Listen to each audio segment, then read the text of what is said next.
ದಾವಣಗೆರೆ ದಳ್ಳೂರಿ ಆರುವ ಮುನ್ನವೇ ಇದೀಗ ಬಾಗಲಕೋಟೆ ಬ್ಯಾಟಲ್ ಆರಂಭ ಆಗಿದೆ. ಬಿಜೆಪಿ ಪರ ಕೆಲಸ ಮಾಡಿ ಪಕ್ಷ ದ್ರೋಹ ಮಾಡಿದ್ರ ಹಾಗಿದ್ರೆ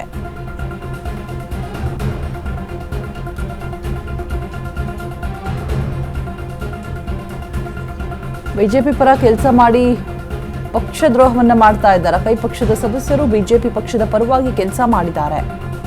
ಬಾಗಲಕೋಟೆ ಉಪಚುನಾವಣೆಯಲ್ಲಿ ಪಕ್ಷ ವಿರೋಧಿ ಚಟುವಟಿಕೆ ನಡೆದಿದೆ ಅನ್ನುವಂತಹ ಮಾತುಗಳು ಕೇಳಿ ಬರ್ತಾ ಇದೆ. ಬಿಜೆಪಿ ಪರವಾಗಿ ಮತ ಚಲಾವಣೆ ಕುಮ್ಮಕ್ಕು ನೀಡಿರುವಂತಹ ಹಿನ್ನೆಲೆ ಕಾಂಗ್ರೆಸ್ ಪಕ್ಷದ ಬ್ಲಾಕ್ ಅಧ್ಯಕ್ಷರಿಂದ ಲಿಖಿತ ದೂರು ಸಲ್ಲಿಕೆ ಮಾಡಲಾಗಿದೆ. ಗುರು ಪಾಟೀಲ್ ಮತ್ತೆ ರಮೇಶ್ ಜಮಖಂಡಿ ವಿರುದ್ಧ ಇದೀಗ ಶಿಸ್ತು ಕ್ರಮಕ್ಕೆ ಆಗ್ರಹಿಸಲಾಗಿರುವಂಥದ್ದು. ಕಾಂಗ್ರೆಸ್ ಪಕ್ಷದ ಪಟ್ಟಣ ಇಬ್ಬರು ಸದಸ್ಯರ ಮೇಲೆ ಶಿಸ್ತು ಕ್ರಮಕ್ಕೆ ಮುಂದಾಗಿರುವಂತಹ ಜಿಲ್ಲಾ ಕಾಂಗ್ರೆಸ್.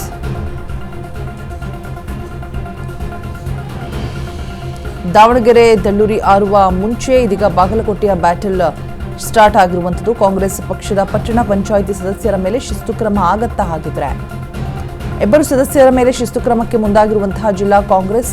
ಬಾಗಲಕೋಟೆಯಲ್ಲಿ ಕೈ ಪಕ್ಷದ ಜಿಲ್ಲಾಧ್ಯಕ್ಷ ನಂಜಯ್ಯನ ಮಠ ಹೇಳಿಕೆಯನ್ನ ಕೊಟ್ಟಿದ್ದಾರೆ. ಚುನಾವಣೆಯಲ್ಲಿ ಸೋಲು ಗೆಲುವಿನ ಲೆಕ್ಕಾಚಾರ ಆಧರಿಸಿ ಶಿಸ್ತು ಕ್ರಮವನ್ನೇನಾದರೂ ಕೈಗೊಳ್ತಾರಾ ನೋಡಬೇಕು.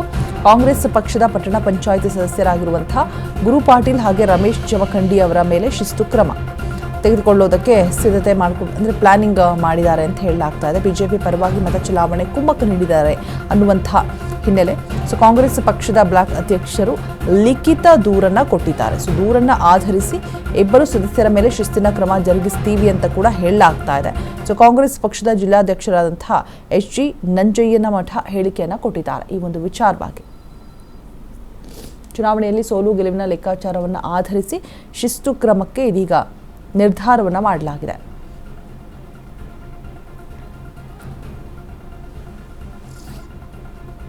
ಬಿಜೆಪಿ ಪರ ಕೆಲಸ ಮಾಡಿ ಪಕ್ಷ ದ್ರೋಹವನ್ನು ಮಾಡಿದ್ದಾರೆ ಅನ್ನುವಂತಹ ಮಾತುಗಳು ಕೇಳಿ ಬರ್ತಾ ಇದೆ. ಆ ಒಂದು ಹಿನ್ನೆಲೆ ಈ ರೀತಿಯಾಗಿ ನಿರ್ಧಾರವನ್ನು ತೆಗೆದುಕೊಳ್ಳಲಾಗಿರುವಂಥದ್ದು.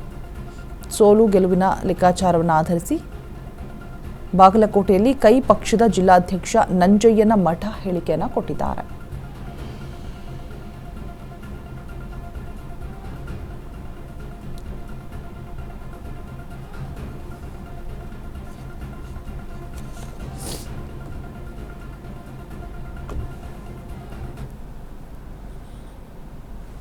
ಈ ಬಗ್ಗೆ ಹೆಚ್ಚಿನ ಡೀಟೇಲ್ಸ್ ಅನ್ನ ಕೊಡೋದಕ್ಕೆ ನಮ್ಮ ಪ್ರತಿನಿಧಿ ಆನಂದ್ ದೂರವಾಣಿ ಸಂಪರ್ಕದಲ್ಲಿ ಜಾಯಿನ್ ಆಗ್ತಾ ಇದ್ದಾರೆ. ಆನಂದ್, ಫೈನಲಿ ಶಿಸ್ತು ಕ್ರಮಕ್ಕೆ ಆಗ್ರಹಿಸಲಾಗಿದೆ ಅನ್ನುವಂತಹ ಮಾತುಗಳು ಕೇಳಿ ಬರ್ತಾ ಇದೆ. ಒಂದ್ ಕಡೆ ಪಕ್ಷದ ವಿರುದ್ಧವಾಗಿ ನಡೆದುಕೊಂಡಿದ್ದಾರೆ ಅನ್ನುವಂತಹ ಮಾತುಗಳು ಕೂಡ ಕೇಳಿ ಬರ್ತಾ ಇದೆ. ಏನೆಲ್ಲ ಅಪ್ಡೇಟ್ಸ್ ಇದೆ ಸದ್ಯಕ್ಕೆ? ರೋಜಾ, ಏನು ಅಂದ್ರೆ ಇದು ಬಾಗಲಕೋಟೆ ಉಪಚುನಾವಣೆ ಆದ ಬಳಿಕ ಈಗ ಪಕ್ಷದ ಶಿಸ್ತು ಕ್ರಮ ಜರುಗಿಸಲು ಕಾಂಗ್ರೆಸ್ ಪಕ್ಷದ ಜಿಲ್ಲಾಧ್ಯಕ್ಷರು ಮುಂದಾಗಿದ್ರು ಅಂತ ಹೇಳ್ಬೋದು. ಯಾಕೆಂದ್ರೆ ಬೈ ಎಲೆಕ್ಷನ್ ಸಂದರ್ಭದಲ್ಲಿ ಏನು ಇವರು ಪಟ್ಟಣ ಪಂಚಾಯತಿ ಸದಸ್ಯರಿದ್ದಾರೆ, ಅಲ್ಲಿ ಕಮಟಿ ಅನ್ನೋದು ಒಂದು ಪಟ್ಟಣ ಪಂಚಾಯತಿ ಇದೆ. ಆ ಪಟ್ಟಣ ಪಂಚಾಯತಿಯಲ್ಲಿ ಗುರು ಪಾಟೀಲ್ ಮತ್ತು ರಮೇಶ್ ಜಮಖಂಡಿ ಎಂಬುವರು ಇಬ್ರು ಅವರು ಕಾಂಗ್ರೆಸ್ ಪಕ್ಷದ ಏನು ಬಿ ಫಾರ್ಮ್ ತಗೊಂಡು ಸದಸ್ಯರಾಗಿದ್ರು ಸಹ ಬಿಜೆಪಿ ಪಕ್ಷದ ಪರವಾಗಿ ಕೆಲಸ ಮಾಡಿದ್ದಾರೆ ಅಂತ ಒಂದು ಆರೋಪ ಕೇಳಿ ಬಂದಿರುವ ಹಿನ್ನೆಲೆಯಲ್ಲಿ ಏನು ಪಕ್ಷದ ಜಿಲ್ಲಾಧ್ಯಕ್ಷರಾಗಿರುವಂತಹ ಎಸ್ ಜಿ ನಂಜನಮಠ ಅವರು ಇವ್ರ ಮೇಲೆ ಶಿಸ್ತಿನ ಕ್ರಮ ತೆಗೆದುಕೊಳ್ಳಬೇಕಂತ ಒಂದು ಮಾಹಿತಿ ನೀಡಿದ್ದಾರೆ. ಅದು ಏನು ಕೆಪಿಸಿಸಿ ರಾಜ್ಯಾಧ್ಯಕ್ಷರಾಗಿರುವಂತಹ ಡಿ ಕೆ ಶಿವಕುಮಾರ್ ಅವರಿಗೆ ಒಂದು ಪತ್ರದ ಮೂಲಕ ಮಾಹಿತಿ ನೀಡಿದ್ದಾರೆ. ಹೀಗಾಗಿ ಇವ್ರ ಮೇಲೆ ಕ್ರಮ ಜರುಗಿಸುವ ನಿಟ್ಟಿನಲ್ಲಿ ಒಂದು ಕಾರ್ಯಗತ ಮಾಡ್ತಿದ್ದಾರೆ.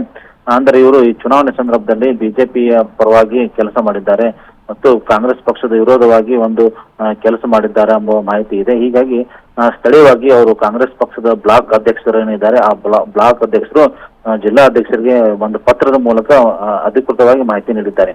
ಅಂದ್ರೆ ಪತ್ರ ಬರೆದು ಇಂಥವ್ರ ಮೇಲೆ ಕ್ರಮ ಜರುಗಿಸಬೇಕು ಅಂತ ಒಂದು ಮಾಹಿತಿ ನೀಡಿದ್ದಾರೆ. ಆ ಮಾಹಿತಿ ಆಧಾರದ ಮೇಲೆ ಶಿಸ್ತಿನ ಕ್ರಮಕ್ಕೆ ಕಾಂಗ್ರೆಸ್ ಪಕ್ಷದ ಮುಖಂಡರು ಮುಂದಾಗಿದ್ದಾರೆ ಅಂತ ಹೇಳ್ಬೋದು ರೋಜಾ.